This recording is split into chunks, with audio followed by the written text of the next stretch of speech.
Alam mo bang napakaswerte ng pusa, lalo pa kung ang pusa na yan ay dumidikit at ayaw nang lumubay.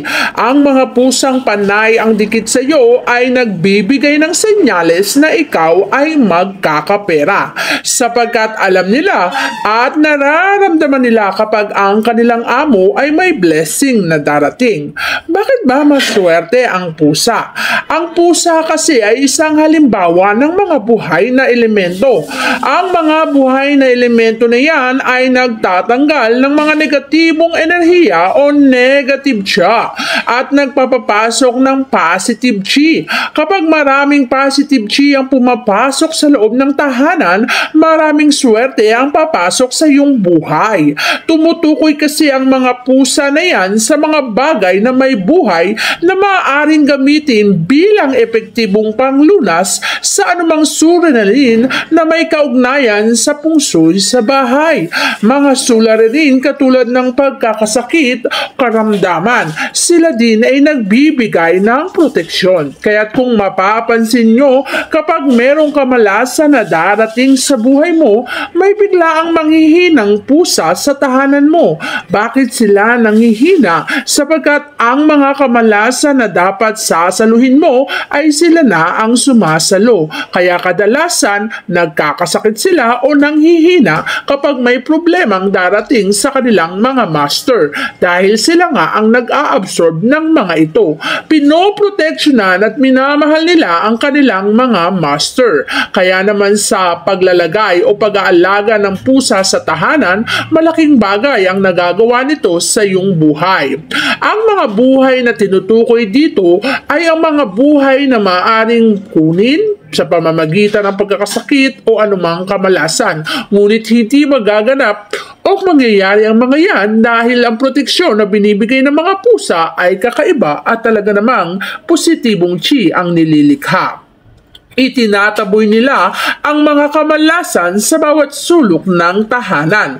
Bukod sa proteksyon, pagtaboy din ng kamalasan. Sa atin kasing mga tahanan, sa bawat sulok nito ay may mga kamalasang naiipon dyan. Walang nakakapunta sapagkat ito'y sulok na ng tahanan. Ngunit kung ikaw ay may alagang buhay na elemento katulad ng mga pusa na yan, sila ay pumupunta sa mga sulok-sulok ng ating tahanan, kung saan kapag sila ay napunta dito, natatanggal at natataboy nila ang mga char na nagbibigay ng negatibong elemento. At kapag natanggal nila ito sa loob ng iyong tahanan, ang mga negatibong enerhiya na yan ay hindi natatambay sa iyong bahay sapagkat sila ay kusang aalis sapagkat nataboy na sila ng iyong alagang pusa.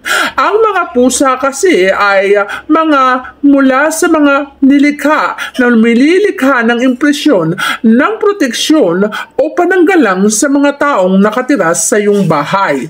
Sila ang nagsisilbing bantay at tumatanggap din ng negatibong enerhiya upang hindi na ito maabot sa loob ng bahay, partikular na sa mga nakatira dito, lalo't higit sa kanilang master na nag-aalaga sa kanila. Marahil nakarinig na kayo ng ilang balita na ang alagang hayop ang sinasabing sumasalo sa kamalasan na dapat sana ay para sa mga tao, lalo na para sa kanilang master.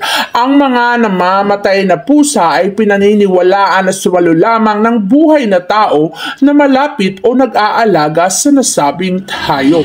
May mga hayop o pusa na may kakayahang lumikha ng kakaibang tunog na nagtataboy ng kamalasan o negatibong enerhiya. Halimbawa na lamang, ang pusa ay palaging gumagalaw ang kanilang tenga o kanilang ilong. Ito ay nagtataboy na pala ng negatibong enerhiya dahil naaamoy at nararamdaman na nila ito.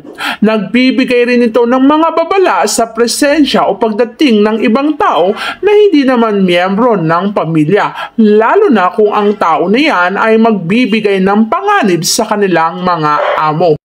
Ang panganib na yan ay ramdam ng mga pusang alaga, kaya naman sila ay nagbibigay ng babala.